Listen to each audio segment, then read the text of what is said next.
Role. Shekhawat صاحب آج بتائیں کہ جو فیصلہ ہوا ہے اور اتنا لیٹ ہوا ہے اس حوالے سے بتائیں گے آپ. دیکھیے بات یہ ہے کہ ہم نے تو اپنا کیس پلیڈ کیا تھا عدالت میں کہ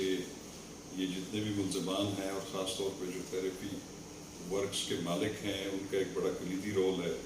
اور اس میں امجد کا بھی کلیدی رول ہے جنہوں نے یہ پورے واقعے کو جو ہے اس پہ شہادت ختم کرنے کی کوشش کی تھی. اور دوسری بات یہ تھی کہ جو امجد ہے جس کو ظاہر جعفر نے چھریوں سے زخمی کیا تھا وہ بھی چونکہ اپنے جو باس ہیں اس کے کنٹرول میں تھا تو انہوں نے اس کا میڈیکل لیگل بھی جو ہے رپورٹ بھی نہیں کروائی, پولیس میں بھی رپورٹ نہیں کروائی اور انہوں نے اس کو ایک روڈ ٹریفک ایکسیڈنٹس کے طور پہ وہاں پہ طبی امداد لی اور جو بھی ہوا. تو یہ ایک بڑا اسٹرانگ پوائنٹ تھا. لیٹ کرنے والی بات جو ہے یہ بھی واقعی تھوڑی سی میری سمجھ سے تو والا ہے کہ رات 8:30 بجے ایک ججمنٹ جو ہے وہ اناؤنس کی جا رہی ہے. کل بھی اناؤنس کی جا سکتی تھی, کوئی ایسا ایشو نہیں ہے, لیکن خیر اس کو ہم اتنا زیادہ ڈسپیوٹ نہیں کرتے. تو چونکہ ابھی تک ہم نے یہ فیصلہ پڑھا نہیں ہے,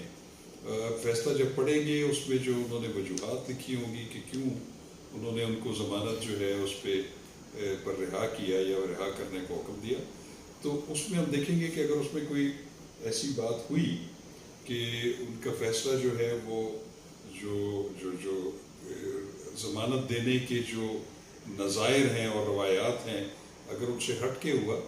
اور تو پھر ہم اس میں سوچ سکتے ہیں کہ اس کو ہم ہائر فورم پہ چیلنج بھی کر دیں, اس کو اس کی ضمانت کی کینسلیشن کے لیے ہائی کورٹ سے بھی رجوع کیا جا سکتا ہے. لیکن اس کے لیے ضروری یہ ہے کہ پہلے ہم وہ فیصلہ پڑھیں گے. ایک چیز جو بڑی امپورٹنٹ ہے وہ یہ ہے کہ جو پچھلی تاریخ تھی غالباً جمعے کو جب پہلی ہیئرنگ تھی اس کیس کی, تو اس میں جو ہمارے لرنڈ پروسیکیوٹر ہیں انہوں نے ایک چیز کی نشاندہی فاضل جج کو کی تھی جنہوں نے آج سماعت کی, کہ اس میں جو ظاہر جعفر کے جو والدین ہیں ان کی ضمانت جو ہے وہ ایک ایڈیشنل سیشن جج اسلام آباد شیخ سہیل صاحب ہیں انہوں نے خارج کی تھی. تو مناسب یہ ہوگا کہ اس میں انکنسسٹنسی سے بچنے کے لیے اس بیل کو بھی وہاں بھیجا جائے. تو پھر اس پہ انہوں نے جج صاحب نے موجودہ جو تھے انہوں نے بڑے پرعزم لہجے میں یہ کہا کہ آپ یہ سمجھیں کہ میں ہی شیخ سہیل ہوں اور میں ہی سنوں گا اس کو. تو یہ بھی ہم دیکھیں گے کیونکہ اس پہ عدالتی فیصلے موجود ہیں سپیریئر کورٹس کے کہ جب ایک سے زیادہ ملزمان ہوں جس کیس میں اور اس میں کسی ایک فاضل جج نے کسی کی ضمانت یا خارج کی ہے یا اس کو منظور کیا ہے تو باقی ملزمان کی ضمانتیں بھی انہی جج صاحب کے پاس سنی جانی چاہیے, کیونکہ اس سے پھر جو ہے وہ کنسسٹنسی برقرار رہتی ہے. اس میں سر جو طاہر ظہور ہے جو سی ای او ہے اس کی بھی ہسٹری بتائیں کہ اس کا, کیونکہ بالکل وہ خاموش ہے, کتنی دفعہ اس سے بات بھی ہوئی ہے, وہ آئیں بھی ہے لیکن وہ بالکل خاموش ہے. اس میں پولیس کا کیا کہنا تھا اور کس طرح دیکھیں بات یہ ہے کہ ان کی ہسٹری کیا ہے یہ تو اس کے بارے میں مجھے تو اتنا کیس کے بارے میں نہیں ہے, لیکن یہ ضرور ہے. دیکھیں جی بات یہ ہے کہ ایک اتنا بے ایمانہ عمل ہو رہا ہے اور اس کے بارے میں جو ہے وہ جو ملزم ہے مین وہ اس کے والدین اس سے رابطہ کرتے ہیں اور اس سے وہ کہتے ہیں کہ آپ جائیں اور جا کے چیزوں کو کور اپ کریں. تو اگر تو وہ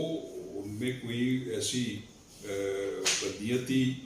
جو ہے یا دیانتداری ایسی ہوتی ہے اگر تو وہ تو پھر اس کو بجائے اس کے کہ وہ ایک انلیگل انسٹرکشنز کی بجائے وہ ان کی جب نالج میں ایک بات آ گئی کہ ایک اتنا بڑا وہاں پہ کبھی جرم ہو رہا ہے یا ہونے والا ہے تو ان کو تو فوری طور پہ پولیس کو اطلاع کرنی چاہیے تھی, نہ کہ وہ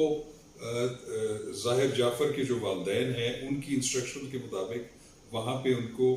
کور اپ کرنے کے لیے آتے. اور کور اپ کے بعد بھی جب ان کا اپنا ایک ملازم جو ہے وہ زخمی ہو جاتا ہے ظاہر جعفر کے ہاتھوں تو بجائے اس کے کہ اس کو پولیس میں رپورٹ کراتے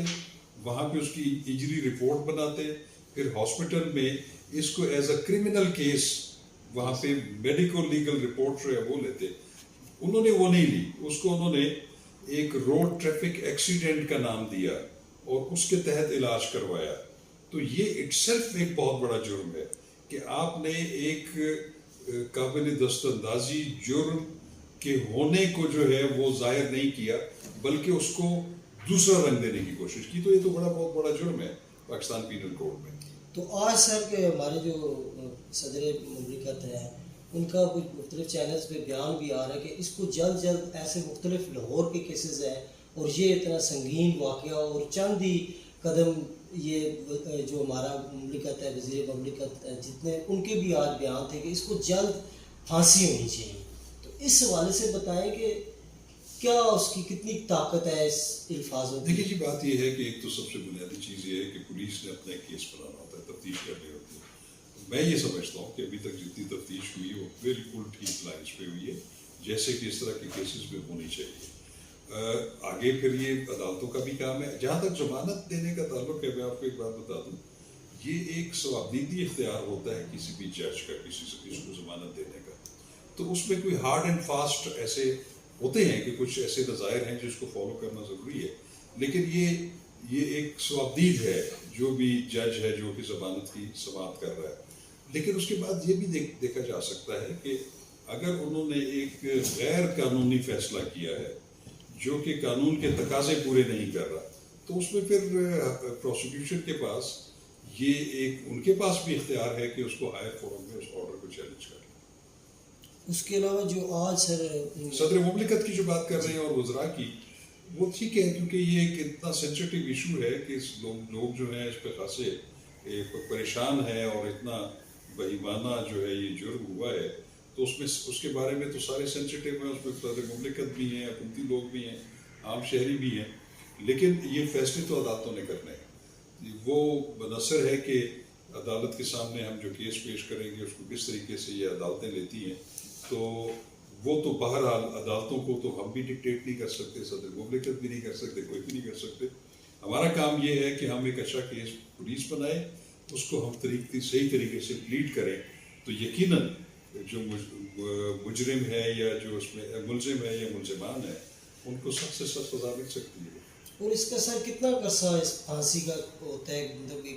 فیصلہ کتنے عرصے تک آ جاتا ہے؟ دیکھیں یہ تو ڈپینڈ کرتا ہے کیونکہ آپ کی کتنی شہادتیں گزارنی ہے. ہم نے جو کیس جو ابھی عدالت میں آنے والا ہے چلان,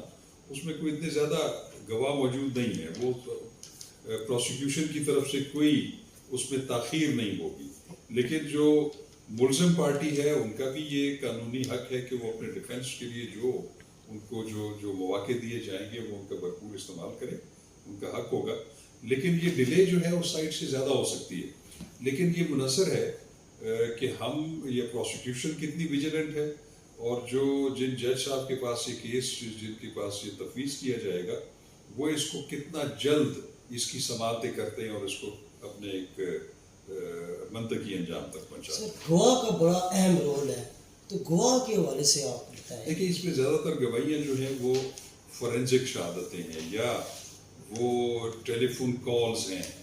یا CCTV ریکارڈنگ ہے. تو یہ تینوں چیزیں اگر یہ مل جائیں تو یہ ایک اچھا واقعاتی شہادت کا کیس بنتا ہے, اور جس میں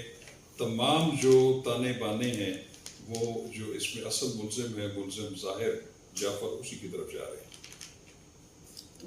ابھی جو نور مقدم کے جو والدین ہیں ان سے آپ کی ملاقات ہوتی رہتی ہے, تو ان کی کیا رائے ہے سر, وہ کیا کہتے ہیں؟ کیونکہ اس وقت تو وہ بالکل ہی دیکھیں جی وہ تو اس وقت ایک شدید صدمے کا شکار ہے, شوق کا شکار ہے, اور چونکہ وہ اتنے زیادہ ٹیکنیکل لوگ نہیں ہیں کیونکہ قانونی موشگافیوں کو تو وہ زیادہ نہیں سمجھتے. ایگزیکٹلی. تو ان کے جو بھی ذہن میں ہوتا ہے وہ پولیس سے جو ہے اس کو شیئر کر لیتے ہیں, اور پھر پولیس اس کو دیکھتی ہے کہ اس کو قانونی اینگل میں کس طریقے سے اس کو ڈالا جائے. یقیناً ان کی تو یہ خواہش ہے کیونکہ ان کے ساتھ ایک اتنی بڑی زیادتی ہوئی ہے, اور خاص طور پہ جب والد نے خود موقع پہ واردات پہ جا کر اپنی بیٹی کو اس حالت میں دیکھا کہ جہاں پہ اس کی گردن تن سے جدا ہے, تو یہ ایک ایسا منظر ہے جو کہ ایک باپ کے لیے میرا خیال ہے کہ پوری زندگی کے لیے اس کے لیے ایک شوق ہے. تو ان کی تو یقیناً یہ خواہش ہے کہ جس بہیمانہ انداز سے ان کی بیٹی جو ہے ان کو قتل کیا گیا, تو وہ تو یہی چاہیں گے کہ جلد از جلد اس کیس کا فیصلہ ہو اور ملزم کو سخت سے سخت سزا دی جائے جو کہ سزائے. بہت شکریہ.